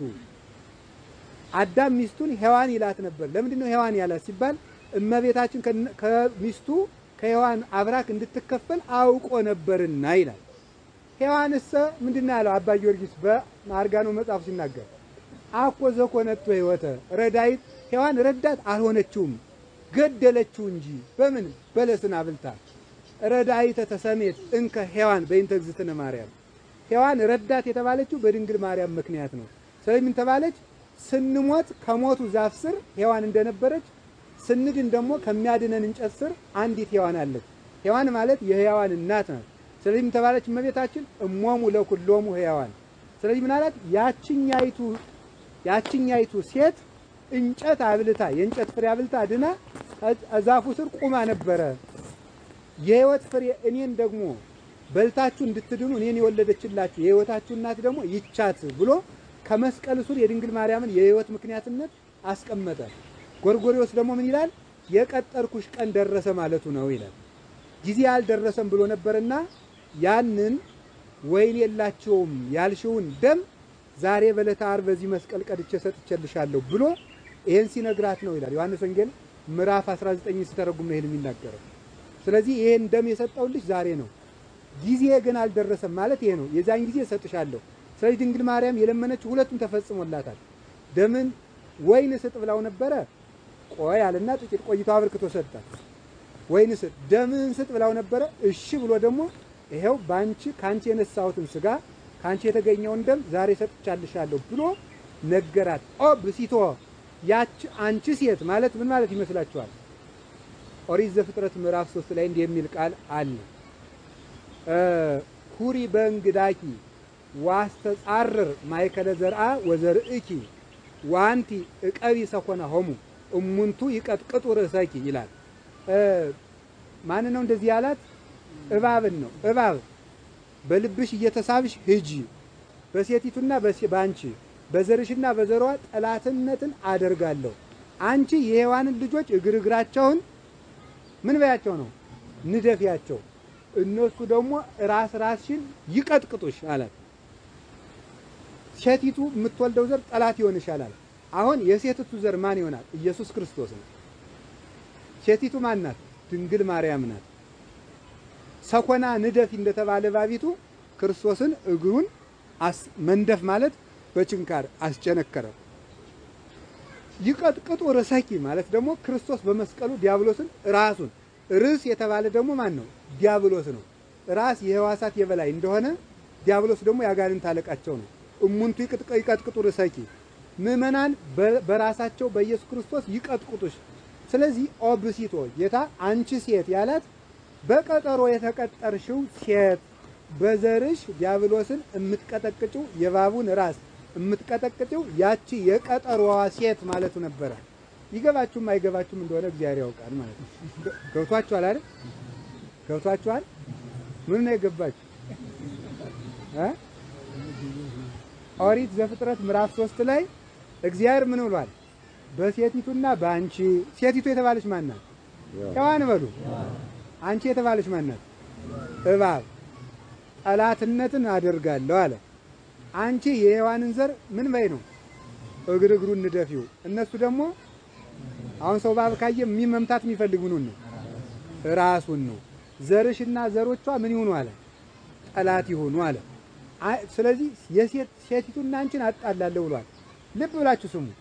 አሁን ጌታ ምን አላት? ኦ ብእሲቶ ነዋ ወልድኪ ያላት አንቺ ሴት ልጅሽ ይኸው። ለምን ነው አንቺ ሴት ማርያም ሳይል አንቺ ሴት ያላት ለምን ይመስላችኋል? ያቺ ሴት ማለቷ ነው። የትኛይቱ ሴት? ኦሪት ዘፍጥረት የተቀጠረችው ያቺ ሴት በዘሯ እባቡን የምትቀጠቅጠው ዘሯ ማን ነው? ኢየሱስ ክርስቶስ። የሴቲቱ ዘር ራስን ይቀጠቅጣ የተባለ ክርስቶስ ነው። ራሱን በመስቀል ቀጥቅጦ ያጋንንትን ራስ ጸጥ ያደርግልን እባቡን እንዲሞት ያደረገልን። አንቺ ሰኮናቸው ንደፊያቸው ማለት ደግሞ ሰኮና ህሊናቸውን በሐልዮ ኃጢአት አስተናክል ነው። ዛሬ የሚያስተናክልና ሌሊት እየመጣ ሲያባክነን ስንጸልይ ልቡናችን ምንድነው? ወምድረ ነቁ በሐልዮ ከንቱ ይትመነገን እንቅልፍ እንትተው ሆነቁ በኋላ ወምድረ ነፍሰ ንዋም እንቅልፍ ለቀቀ በኋላ ደግሞ አምን አገር ነው ምንወር ምናምን አቶ ገሊ አሙስለት እንዲያለ ለምንድን ነው ምናምን እያለ በጸሎት አይምሮን ያባከን ይሸነግላል ይላል፣ ያሰቃያል። ሰኮናቸው ንደፊ ማለት አንቺም እንግዲህ በሐልዮ ኃጢአት ፈትኛቸው ነው ለኛ ሲሆን ማለት እሙንቱ ይቀጥቅጡ ርዕሳይኪ ደግሞ እነሱ በስመ አብ ወወልድ ወመንፈስ ቅዱስ እያሉ በመስቀል ራስሽን ይቀጥቅጡሽ ብለዋል። እግዚአብሔር ይቀጥቅጥልን። ይሄን ያዘና ቅዱስ ጳውሎስ ሮሜ 16 ላይ እግዚአብሔር አምላከ ሰላም ይቀጥቅጦ ለሰይጣን ታይተ እገሪክሙ። የሰላም አምላክ እግዚአብሔር ሰይጣንን ከግራችሁ በታች ይቀጥቅጥላችሁ። አሜን አትሉ? የሰላም አምላክ እግዚአብሔር አሁን እንግዲህ ሴቲቱና ዲያብሎስ ይዋደዳሉ። ይኸው ማርያምና ሰይጣን አይዋደዱም። ዛሬ የሚያሰድባል ለዚህ ነው። ዘሯን ክርስቶስና ሰይጣንም አይወደዱም። ልጆቿ የዲያብሎስ ልጆችም እንዲህ ሲነክሱን ይኖራሉ ማለት ነው። እና ሰይጣን እባቡ የተቀጠቀጠበት ይሄ መስቀል ነው። ወቦቱን ትመካ የምንመካበት መስቀል ምን የተቀጠቀጠበት? ሰይጣን በሉ። ምን የተከፈተበት? ገነት በሉ። ምን የተቆረሰበት? የአምላክ ስጋ። ምን የተቀዳበት? የአምላክ ደም። የክርስቶስ ልዑል መንበሩ ነው ይሄ መስቀል። የክርስቶስ ልዑል መቅደሱ ነው፣ ልዑል መንበሩ ነው። ዝንቱ መስቀል መንበረ ነበልባል ዘኪሩቤል ቢጽ አምሳለ ስምኪ ማርያም ርቧ ሆያት ወገጽ ብሏል ደራሲ። ይህ መስቀል የኪሩቤል ባልንጀራ ነው። መስቀል አራት በሉ። መስቀል ስንት ነው? ማርያም ኪሩቤል ስንት ነው? አራት። እነዚህ እግዚአብሔር ምኖቹ ናቸው? መንበሮቹ ናቸው። ስለዚህ መስቀል ክርስቶስ የተዋረደበት ሳይሆን ክርስቶስ የነገሰበት ነው። በዕለተ ዓርብ ነግሶ ሞትን ቁጭ በል ብሎ የፈረደበት፣ ዲያብሎስን እረፍ ብሎ ያደረገበት። ህድግዎሙ ለእሉ እመሰኪያ የተሐስሱ ህድግዎሙ ለእሉ ይሁሩ። እኔን የምትፈልጉ ከሆነ እነዚህን እንግዲህ ተዋቸው አለ ጌታ። አይሁድ ሊይዙ ሲመጡ እኔን የምትፈልጉ ከሆነ እነዚህን ተዋቸው አለ። ለጊዜው እኔን ሰሩና ደቀ መዛሙርቴን አትስሩ ነው። ምስጢሩ ግን እኔ በመስቀል የተሰቀልኩት ሰውን ሁሉ ነፃ ላወጣ ነው ለማለት ነው። ስለዚህ ክርስቶስ በመስቀል ተቸንክሮ ነፃነት የወጣንበት ቀን ነው። የበረከት ምንጫችን ነው፣ ማይዳችን ነው፣ የሰላም ምንጭ ነው፣ የፍቅር ምንጭ ነው። ሰማይና ምድር የታረቁበት ነው። እንኳን ዛሬ ይገርማችኋል፣ ይሄ መስቀል ገና ሳይኖር ቀድሞ ገና በምልክቱ ታምራት ያደርግ ነበረ። ይሄንን እንዲህ ይላል ሰሎሞን ሲናገር ታይተ ጽላሎቱ ፈተውኩ ወነበርኩ ከጥላው ፈተውኩ ወነበርኩ ከጥላው እየሳሳው እጠጋለሁ ይላል። ልብ በሉ። ጥላ ታውቃላችሁ። አሁን ይሄ ዛፍ ነው። ፀሐይቱ በዚህ በኩል ብትሆን ጥላው እዚያ ማዶ አይደርስም? ይደርሳል። እዚህ ቆሞ እዚያ ይደርሳል። በደንብ ይሁን እንግዲህ ያለ ዛፍ እዚህ ነው። ፀሐይ በዚህ ይወጣል። ስለዚህ ጥላው እዚያ ይደርሳል። ሰዎች እዚያ ጀምረው ጥላው መጠጋት ይችላሉ። መስቀል ኢየሩሳሌም ተሰቀለ። መቼ? 5500 ዘመን ሲፈጸም። ጥላው ግን ረጅም ያስጠጋ ነበር። ማለት ዓለም እስከሚጠፋ ያሉ ክርስቲያኖችን ሁሉ ያስጠጋቸዋል ረጅም ዘመን ተሻግሮ። እንደገና ደግሞ መስቀል ገና ሳይተከል እስከ አዳም ድረስ ያሉትን ደግሞ በረዴቱ አስጠግቷቸዋል። ታይተ ጽላሎቱ ፈተውኩ ወነበርኩ ከመስቀሉ ጥላ ገና ሳይተከል እየተጠጉ ነበር የሞቱት። ስለዚህ ዛፍ እዚህ ተተክሎ ረጅም እንደሚያስጠጋ መስቀል ቀድሞ 5500 ዘመን በፊት የነበሩትን አባቶች አስጠግቷቸዋል። ይሄው የሚታወቅ ዘንድ መላእክት ተፈጥረው ከዲያብሎስ ጋር በተዋጉ ጊዜ ከክንፋቸው ላይ የመስቀል ምልክት ስሎላቸው ነበር። ዲያብሎስን ተዋግተው ያሸነፉት ከክንፋቸው ላይ በተሳለው መስቀል ነው። ስለዚህ ጥላው አስቀድሞ ረዳቸው ማለት ነው። እነማን ነው? ቅዱሳን መላእክት። ሰው ሲፈጠር ራሱ መስቀል ነው። ታውቃላችሁ አይደል? ያው መስቀል ነው እንደዚህ ሲል ማለት አይደለም። ይሄ ወደዚህ አለ። ይሄ ሲጋደም ምን ይሆናል? መስቀል ነው። ስለዚህ የሰው ልጅ ገና ሲፈጠር ራሱ በመስቀል ትድናለህ ተብሎ ነው የተፈጠረ። አሞሮች መስቀልን ይሰብካሉ። እንደዚህ ብለው ተጋድመው ሲሄዱ ክንፋቸውን ሲረጉት ይሄው መስቀል እስከ ጅራታቸው መስቀል። ይሄ እንደዚህ ብሎ መስቀል። ኪሩቤል በክንፋቸው ሲቆሙ እንዲህ ብለው ነው የሚቆሙ። በክሌ ክነፊሆሙ ይከድኑ ገጾሙ እንደዚህ ብለው። በክሌ ክነፊሆሙ ይከድኑ ገጾሙ እንደዚህ ብለው። አሁንላችሁ ሁለቱ ክንፍ እንዲህ ብሏል፣ ቆመ። ይሄ ኪሩቤል እንግዲህ ቆሙ እንዲህ ብለው። ሁለቱ ደግሞ እንዲህ ብሎ እዚህ ተሸፍኗል። ወበክብሌ ክነፊሆሙ ይሰሩ አንጻረ። በሁለት ክንፋቸው ደግሞ እንዲህ ብለዋል። ምን ይሆናሉ? እዚህ ኋላ በአርአያ ትምህርተ መስቀል መስቀል ሆኑ ማለት ነው። እንዲህ አድርገው ቆመው ሲታዩ ዲያብሎስ ይፈራቸዋል ማለት ነው። ከግርማ መንበሩ የተነሳ ይደነግጣል። እሳት ይውህዝ የተባለ ለዚህ ነው። ኪሩቤል ሲያመሰግኑ ዲያብሎስ ይንቀጠቀጣል። ስለዚህ በዚያ ሲዋጉ ኖሩ አላችሁ እንዴ። በኖህ ጊዜ መርከብ ነበረ። ዛይኑ ለሐመር መስቀል ብሎታል ደራሲው። መስቀል የሐመር ጸጥታው የመርከብ ጸጥታዋ ወደቧ ነው። ጸጥ አምዳ ወድዳ ለቤተ ክርስቲያን ብሎታል። ቤት መርከብ እንዳይናወጽ ምን አለው? መልህቅ አለው። ይህ ዓለም እንዳይናወጽ ክርስቶስ የመስቀልን መልህቅ ጥሎለታል። ቤት እንዳይፈርስ ምሰሶ ይቆምለታል። ቤተ ክርስቲያን እንዳትፈርስ አምዳ ወድዳ ለቤተ ክርስቲያን መስቀል ተተክሎለታል። መስቀል የቤተ ክርስቲያን ምሰሶዋ ነው። የዓለም ደግሞ መልህቋ ነው። ስለዚህ የዓለም ጸንቶ የሚኖረው በቅዱስ መስቀሉ ነው። የዳነው ዓለም ማለት ነው። አላችሁ እንዴ። በኖህ ጊዜ መርከብ ነበር። በአብርሃም ጊዜ ዕፀ ሳቤቅ ነበረ። ዕፀ ሳቤቅ ማለት ለአብርሃም ይስሐቅን ሊያርድ ወደ ሞሪያ ተራራ በወጣ ጊዜ ልጁን ይስሐቅን አትረደው ብሎ እግዚአብሔር ድምፅ አሰምቶ ቀና ቢል አብርሃም በነጭ ሐረግ የተሳበ ነጭ በግ አገኘ። ያንን ሰውቶ ልጁ ይስሐቅን አዳነ። ዕፀ ሳቤቅ በእመቤታችን ይመሰላል። በእመቤታችን ሲመሰል በጉ ክርስቶስ ይሆናል። ደግሞ ዕፀ ሳቤቅ መስቀል ሲሆን ልብ በሉ፣ በጉ ክርስቶስ ሲሆን እመቤታችን ተራራ ትባላለች። መስቀሉ ልብ ብላችሁ ስሙ።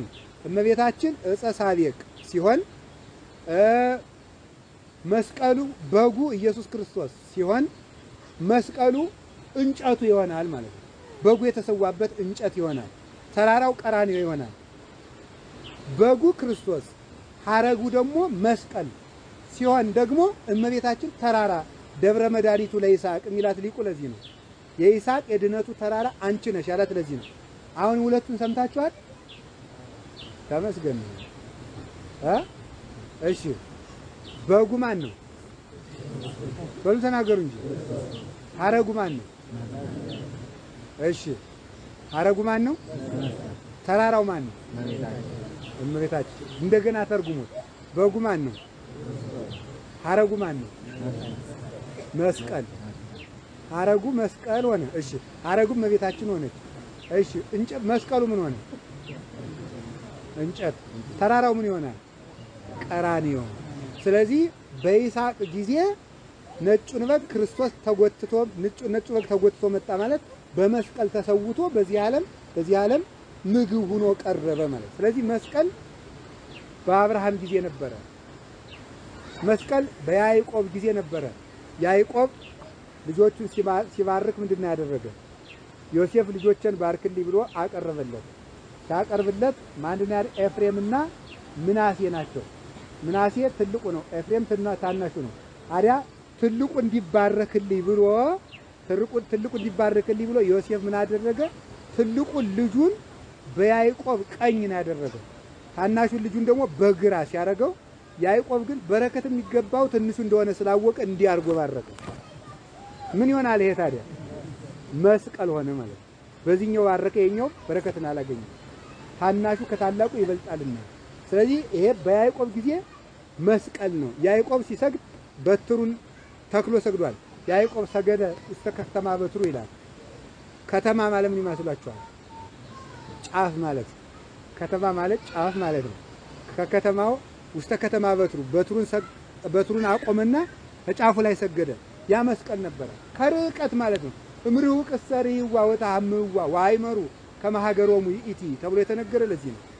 ከሩቅ ተሳለሟት። ማንን? አንድ መስቀልን፣ አንድ ድንግል ማርያምን፣ አንድ ቤተክርስቲያንን፣ አንድ መንግስተ ሰማያት ሩቅ ዘመኑ ነው አዩአት። ወታምዋ እጅ ነሷት። ማንን? መስቀልን። አይቲ ዛቲን ተታስተሪ እምርሁ ከመማይቶት ብሬት እያሉ ከመጻይ እንደ ፀሐይ የሞቀች እንደ ጨረቃ የደመቀች ማናት እያሉ መስቀልን አሻግረው እያዩ እምርሁ ቅሰሪዋ አሻግረው አዩአት። ለመስቀልም እንዲያርገው ሰገዱላት ማለት ነው። ዳዊትም እንዲህ አለ። ሰምታችኋል ቅድም በምስባኩ እዩወኑ አመላይንቴ ወይ ድቃስ ለቀራንብቴ ወይ ረፍተ ለመላትሄ እስከ ረክብ መካኑ ለእግዚአብሔር ወማይደሮ ለአምላከ ያዕቆብ ብሎ ተናግሯል ማለት ናሁ ሰማይናሁ በኤፍራታ ወረከብናሁ ውስተ ወመገዳም እንከሰን በው ውስተ አብያቲሁ ለእግዚአብሔር ወንሰግድ አበቆመ እግረዚ ውስተ መካን አበቆመ እግረ እግዚእ ነው ብሎ ተናግሯል። የማለም ምን ማለት ነው? እነሆ ለዓይኖቼ እንቅልፍን አልሰጥም፣ ለሾሽባሽፍቶችም ማንጎላቸትን አልፈቅድላቸውም፣ ጉንጮችም እረፍት አያገኙም። የያዕቆብ አምላክ ማደሪያ እግዚአብሔርን የእግዚአብሔር ማደሪያውን እስከማገኝ ድረስ አለ። ኋላሳ ዳዊት እግዚአብሔርን ፍለጋ አልተኛም ብሎ እንቅልፋቶ ፈለገ። የታገኘው ዳዊት ብለን ብንጠይቀው በኤፍራታ አገኘ ነው አለ። በኤፍራታ ሰማ ነው። በግዕዝ ሕፃናት ተወልዶ በጎል ተጥሎ በጨርቅ ተቀጥቅሎ ሲያለቅስ አገኘ ነው አለ። ተሰውሮን የነበረውን ክርስቶስን በስጋ ተገልጦ አገኘ ነው። እንግዲህማ ካገኘ ነው ንበውን ከሰው ውስተ አብያቲሁ ለእግዚአብሔር። እንግዲህ ወደ ቤተ ክርስቲያን፣ ወደ ድንግል ማርያም፣ ወደ መስቀል፣ ወደ መንግስተ ሰማያት፣ ወደ ገነት እንገባለን። ወንሰግድ ውስተ መካን ሀበቆመ እግረ እግዚእ ነው። እንኳን በስጋ ተወልዶ በኤፍራታ አገኘ ነው እንጂ እንግዲህ የሱ እግር በቆመባት በማኅፀነ እግዝእትነ ማርያም የሱ እግሮች ተቸንክረው በቆሙባት በመስቀል ስር ሄደን እንሰግዳለን ብለው ተናግረው ነበረ። በዳዊት ጊዜ ምንድን ነበረ? የስግደት መቅደስ ሆኖ ተነግሮ ነበረ። ስለዚህ አባቶቻችን በሙሴ ጊዜ በምስል አድኗል። ወበከመ ሰቀሎ ሙሴ ለአርዌ ብርት ለገዳም በገዳም ከማሁ ሀለው ይሰቀል ወልደ እጓለ እመሕያው ከመ ኩሉ ዘአምን ቦቱ ይታጎል። ሙሴ የነሐሱን እባብ በበረሃ እንደሰቀለው እንደዚሁም ሁሉ የሰው ልጅ ይሰቀላል፣ በሱ ያመነ ሁሉ እንዳይጎዳ አለ። እስራኤል ዝሙት ሰርተው በምድር ሲያልቁ እባብ ተነስቶ እየነደፈ ሲገላቸው ምንድነው የተደረገ መሰላችሁ? እንግዲህ እስራኤል ወደ ኢየሩሳሌም ሲሄዱ ከመንገድ ባላቅ የሚባል አንድ ሰው ተነስቶ በላም የሚባለውን ጠንቋይ እስራኤል በዚህ እንዳያልፉ እርገምልኝ፣ አዝመራዬ እንዳይጠቀጥቁልኝ አለው። ረግማለሁ ብሎ ምን ተጽየል ዘእግዚአብሔር ይጻለ ወምን ተረግም ዘእግዚአብሔር ይረገመ። እግዚአብሔር ያረገመውን ምን እየረግማለሁ? እግዚአብሔር ያልሰደበውን ምን ብዬ ሰድባለሁ? ኮከብ ይሰርቅ ያዕቆብ ወያጥፍእ ኃጢአተ ሕዝቡ። ከያዕቆብ ኮከብ ይወጣል ከሕዝቡ ኃጢአትን ያስወግዳል ብሎ በረከት ተናገረላቸው። ይህንን ሲናገር እርግማኑ አልተሳካልኝም፣ ግን አንድ ምክር ልምከር አለው። እሺ ሴቶችን ቀብተ መንገድ አቁማቸው። እስራኤል ዝሙት ይወዳሉና መጥተው ሴቶቹን ፈቃዳችን ፈጽሙልን ሲሏቸው መጀመሪያ ለጣዖታችን ስገዱ በሏቸው አለ። ለጣዖቱ ሰገዱና በኃጢአት ወደቁ። በኋላ እባብ መጥቶ ፈጃቸው። ሲፈጃቸው እግዚአብሔር ደግሞ ቆይተው ደግሞ አጉረመረሙ። እግዚአብሔር እንዲያርጎ በግብጽ ደና ስጋ እንበላ የነበረውን እንዲያርጎ እዚህ በረሃ አምጥቶ መናው ሰለቸናል። የሰው ልጅ መቼም አንድ ነገር ሲያገኝ ቸኩላል፣ ሲያገኙ መሰልቸት ነው ያለው። ወረተኛ ነው ሰው። ሰለቻቸው፣ መናው ሰለቻቸው። ሲሰለቻቸው ምን አደረገ? በል እንግዲህ ስጋ ወርድላቸዋለሁ አለ። ስጋው ወረደ። ያንን እየተጣደፈው ሁሉም ሲጎርስ ወንዘ አዲ መብልኦሙ ውስተ አፉሆሙ ወመጻ መቅሰፍተ እግዚአብሔር ላዕሌ ሆሙ። ባፉ እንዳለ ሳይውጠው እባብ መጥቶ ይነድፋቸው ጀመረ። እባክህ ሙሴ ወደ እግዚአብሔር አመልክትልን አለ። አመለከተ። የነሐሱን እባብ ነሐሱን እንደ እባቡ አድርገህ እንደነደፋቸው እባብ አድርገህ ስራና ስቀል፣ ያን እያዩ ይዳኑ አለው። እባቡን ነሐሱን እባብ አድርጎ አስመስሎ ሰራና ሰቀለው። ያንን እያዩ እስራኤል እባቡ ከነደፋቸው ቁስል ዳኑ። እባብ ይኸውላችሁ የነደፈ እባብ የተሰቀለ ነሐስ ነው ያላበሳው። የጎዳን ዲያብሎስ ነው። መከራ የተቀበለ ክርስቶስ ነው። ከዚያ በኋላ እባቡ የነደፋቸው ሁሉ የነሐሱን እባብ እያዩ እንደዳኑ በዲያብሎስ ተይዘን የነበርን ሁሉ ያለ በደሉ የተሰቀለ ጌታችን መድኃኒታችን ኢየሱስ ክርስቶስ እሱን እያየን በመስቀሉ እያየን ድምፁን እየሰማን ከደዌ ኃጢአታችን ተፈውሰናል። ስለዚህ የእባቡን መርዝ የሻረልን ይሄ መስቀል ነው። ስለዚህ ጌታችን መድኃኒታችን ኢየሱስ ክርስቶስ ያንን በቤተ መቅደስ እንዲኖር ያደረገውም ለዚህ ነው። የነሐሱን እባብ ምልክቱን ይዘው እንዲሄዱ፣ ኋላ ግን ወደ ጣዖትነት ሲቀይሩት ነው ያፈረሰባቸው። ወገኖች እንግዲህ ይሄ የዲያብሎስን መርዝ ይሽራል። ማማተብ ቀላል እንዳይመስላችሁ። አማትባችሁ ብሉ፣ አማትባችሁ ተኙ፣ አማትባችሁ ተነሱ። አቤታችሁ ስትገቡ አማትባችሁ ግቡ፣ ስትወጡ አማትባችሁ ውጡ። መስቀልን በዚህ እንመካበታለን። ሁለት መነኮሳት በአንድ ባት ሲኖሩ አጅር የመጣና ኑ በቃ በቅታችኋል፣ ሌላ ገር ላሳያችሁ ነው፣ በደመና ልጭናችሁ ነው አላችሁ። እናት ሰው የዋህ አይደለ? እኔ በደመና ልጫን አልበቃውም ይባላል አይባልም? ይባላል። በደመና ልጫናችሁ ሲላቸው አንዱ የዋህ ዝም ብሎ ደመና አስመስሎ በምታት ዘርግቶ አሳየው። እዶ ሲወጣ ተንቆጫቁጮ ወደቀ። ያኛው ብልህ ግን ና እንጂ ወደ ደመናው ግባ ሲለው ቆይ አማትቤ እገባለሁ ሲለው ሲያማትብ እንደ ጉም ተበትኖ ጠፋ ማለት ነው። ስለዚህ አጋንንትን የሚቀጠቅጥበት የምንመካበት ትምክታችን ይሄ መስቀል ነው። የነጻነታችን ምልክት፣ የድነታችን አርማ፣ የቤተ ክርስቲያን መሰረት፣ የረሃብተኞች ማዕድ፣ የተጠሙት ጽዋ ይሄ መስቀል ነው። ማይበልን የሚያጠፋው ይሄ መስቀል ነው። መስቀል ማለት ይሄን ብረቱን ማሰብ አይደለም፣ በዚህ ላይ የተሰቀለውን ክርስቶስን ማሰብ ነው። ይሄንን ሊቃውንት ይላሉ መስቀልን ማሰብ ተሰቃዩን ማሰብ ነውና ብለው ተናግረዋል። አሁንም አባቶቻችን ቅዱሳን ሁሉ መከራውን ቅዱስ ጊዮርጊስን እኮ መርዝ በጥብጠው ሲሰጡት እንዳያማትብ እጅና እግሩን ቢያስሩት ባንገቱ አማት ወጠጥቶታል። እንዲህ አድርጎ ማለት እንደዚህ አድርጎ ይሄ መስቀል እንኳን በእጅ መስቀል ተሰርቶበት አንገት እንኳን ግራና ቀኝ ቢያማትብ አጋንንትን ይሽራቸዋል። መርዝ ይሽራል፣ ባሕር ይከፍላል፣ ሁሉን ነገር ማድረግ ይቻላል። ስለዚህ ወገኖቼ ይሄ መስቀል የምንመካበት ነው። እናመሰግነት ዘንድ የሰጠን መስቀሉን የተከለልን ፈጣሪያችን ኢየሱስ ክርስቶስ ስሙ የተመሰገነ ይሁን። እኛ እዚህ የተሰበሰብነው እንደ ቀላል እንዳይመስላችሁ። ክርስቶስ ይህን ሁሉ ሰው ለመሰብሰብ ብዙ ዋጋ ከፍሏል።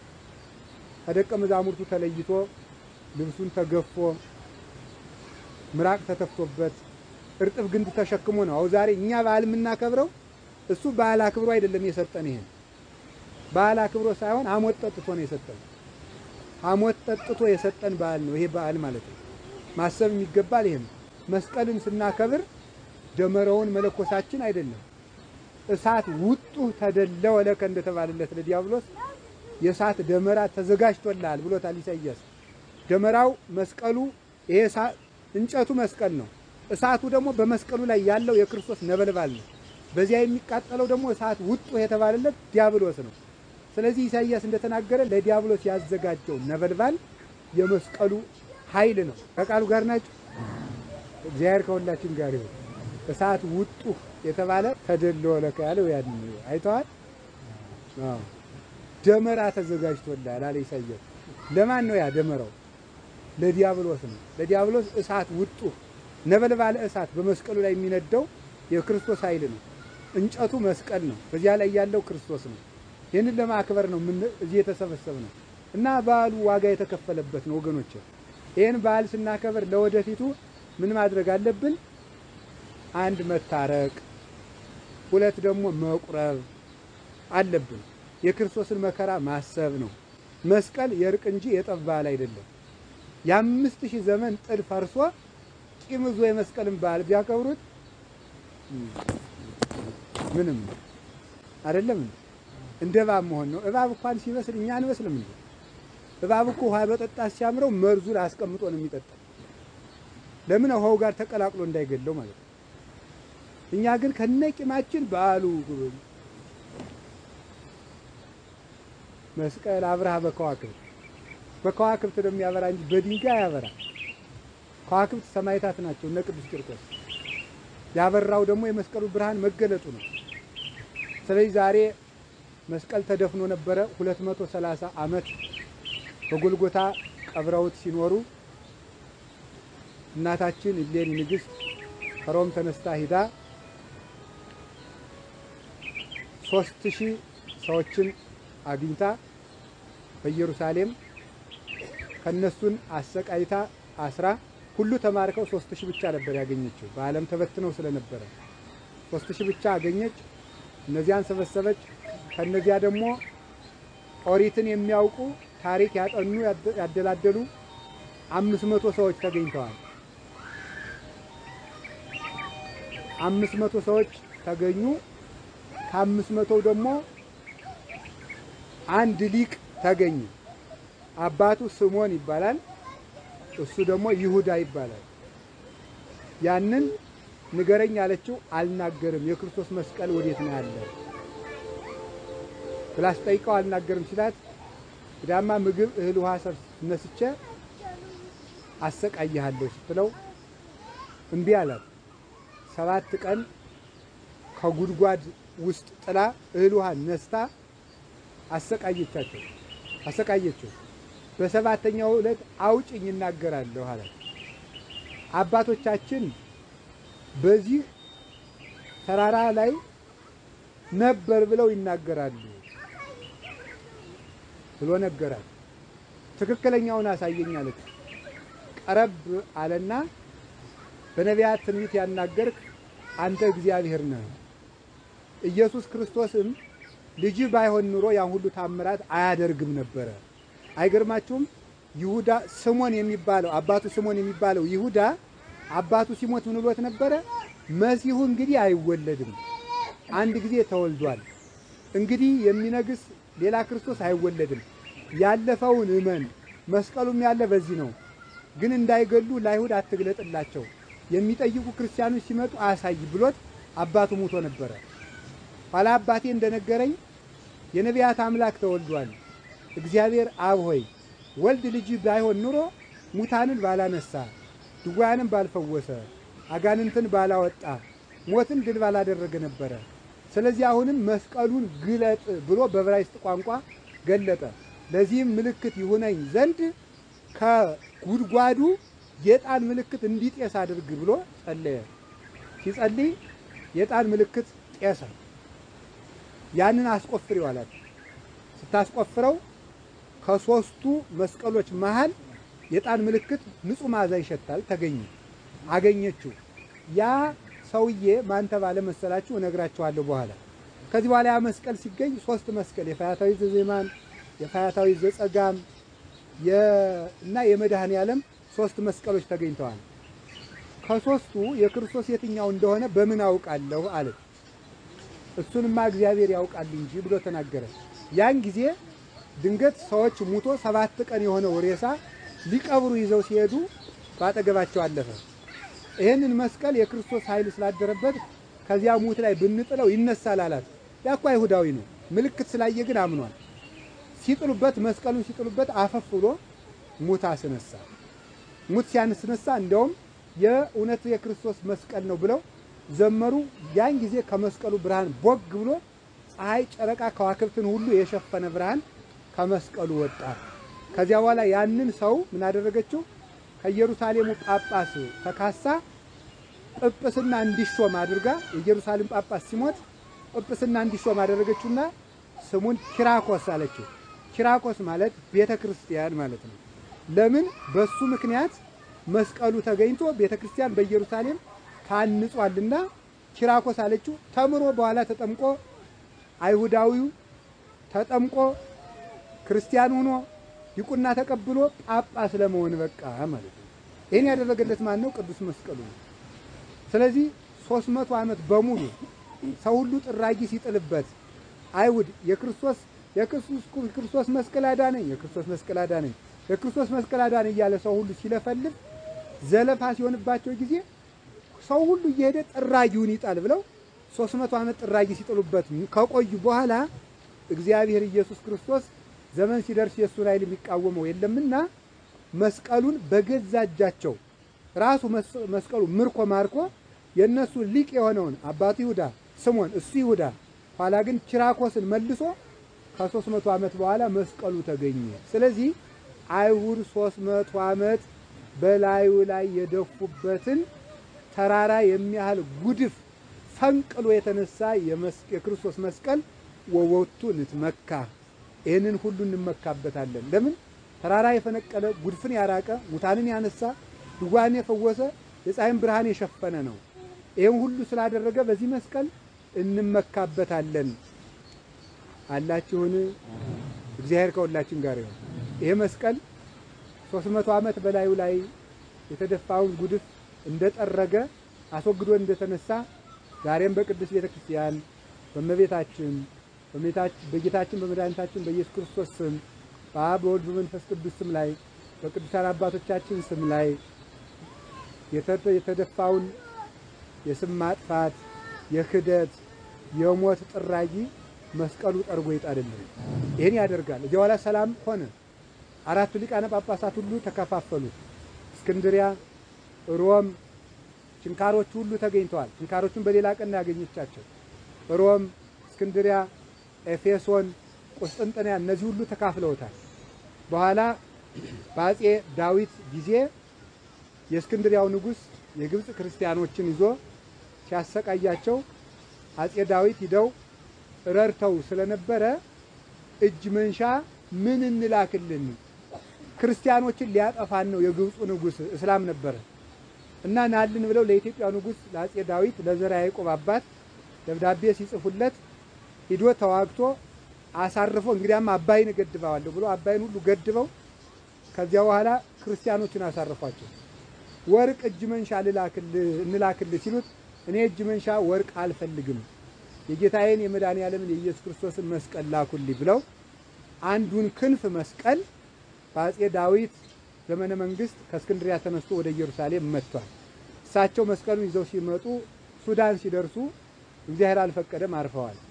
ልጃቸው አጼ ዘርዓ ያዕቆብ ተቀበሉ፣ ነገሱ።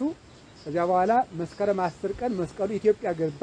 በዚህ ተቀጸል ጽጌ ተብሎ በዓሉ ይከበራል። ለምን መስቀሉ ኢትዮጵያ ስለገባ። እንደውም የነገስታት በዓል ነው። መስከረም 10 ቀን ደብተሮች ሁሉ በነገስታቱ ቤት ከበው ነው ሲወርቡ የሚውሉት። ለምን ነገስታቱ መስቀል ስላመጡ ነው።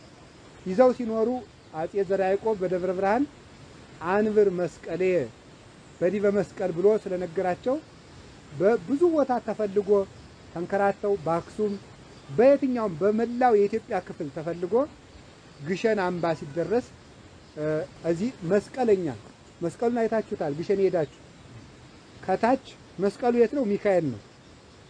ሚካኤል መስቀል ነው።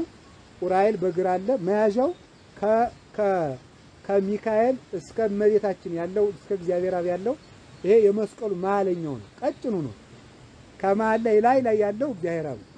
ከዚያ መሃል ላይ በወርቅ ለብጠው ውስጡን ቆፍረው አስቀምጠውታል። እንግዲህ ይሄ መስቀል ግማደ መስቀሉ አይባልም እያሉ አንዳንድ አባቶች ይሰብካሉ። ሙሉ መጥቷል ይላሉ። እኛ ግን አልመጣም፣ ግማሹ ነው የመጣ። ምክንያቱም ለምንድን ነው እንደዚህ የምንለው ሲባል የሮም ሰዎችም ጅሎች አይደሉም፣ ተካፍለውታል ነው። የዚያን ጊዜ ወደ ጳጳሳቱ ተሰብስበው ለኛም ግማሹም ለኛም ግማሹም እያሉ ተካፍለው ወስደውታል። ግማሹ ግን ለኛ ደርሶን ክርስቶስ በጣም መታደል እኮ ነው። እውነቴን ነው የምነግራችሁ። አሁን ይኸውላችሁ የክርስቶስ ደግሞ የቀኝ ክንዱ ነው የመጣ። የክርስቶስ ክንድ ያረፈበት ዓለምን የሰራ ያጅ ያረፈበት መስቀል ኢትዮጵያ ውስጥ አለ። እዚህ ላይ እኮ መታደል የለም በእውነት። ስለዚህ ያ መስቀል ነው ዛሬ የኢትዮጵያን ጠላት ቢቆፍሯት ቤተክርስቲያንን ቢያርዱ ክርስቲያን ቢያርዱ ቤተክርስቲያን ቢያቃጥሉ ሀገሪቱን ቢመክሩባት ኢትዮጵያን ማጥፋት ያልተቻለው ለዚህ በዘመን በሙሉ በዓለም ያለ ነጭ በሙሉ ሰይጣን የሚያመልከው ይመክርባታል። እስከ ዛሬ ድረስ ኢትዮጵያን መግፋት ያልተቻለበት ምክንያት ያ መስቀል እዚያ ሆኖ ስለሚጠብቅ ነው። ታቦተ ጽዮን አክሱም አለች፣ እዚህም አርፋለች። ታውቃላችሁ እንግዲህ ይሄን እዚህ ተቀምጣለች። ታቦተ ጽዮን እዚህ አለች፣ መስቀሉ እዚህ አለ። የቅዱስ ጊዮርጊስ አጽምም መጥቷል። ምን ያልመጣለ እንግዲህ ማለት ነው። እነዚህ ሁሉ ተሰብስበው ሰማዕታቱ ተጠምጥቀው በመስቀል አብርሃ በከዋክብት መስቀል ግሸን ይቀመጥና በከዋክብት በነ ቅዱስ ቂርቆስ ታቦት በነ ቅዱስ ፋሲለደስ በነ ቅዱስ መርቆሬዎስ በነ ቅዱስ እስጢፋኖስ ታቦት እያደረ በኢትዮጵያ ብርሃኑን ይገልጻል። ይህንን ስላደረገ ምን ይባላል? ወቦቱ ንትመካ የምንመካበት መስቀል ይህ ነው በሉ። የምንመካበት መስቀል ይህ ነው በሉ። ድገሙ። የምንመካበት መስቀል ይህ ነው በሉ። መስቀል ኃይልነ በሉ። መስቀል ጽንዕነ፣ መስቀል ቤዛነ፣ መስቀል መድኃኒተ ነፍስነ። አይሁድ ክህዱ ንሕነሰ አመነ ሞገሰ መስቀሉ በሉላችሁ። ሞገሰ መስቀሉ ወሀብተ ረድኤቱ ያሃሉ ምስለ ኩልነ ሕዝበ ክርስቲያን ለዓለመ ዓለም አሜን።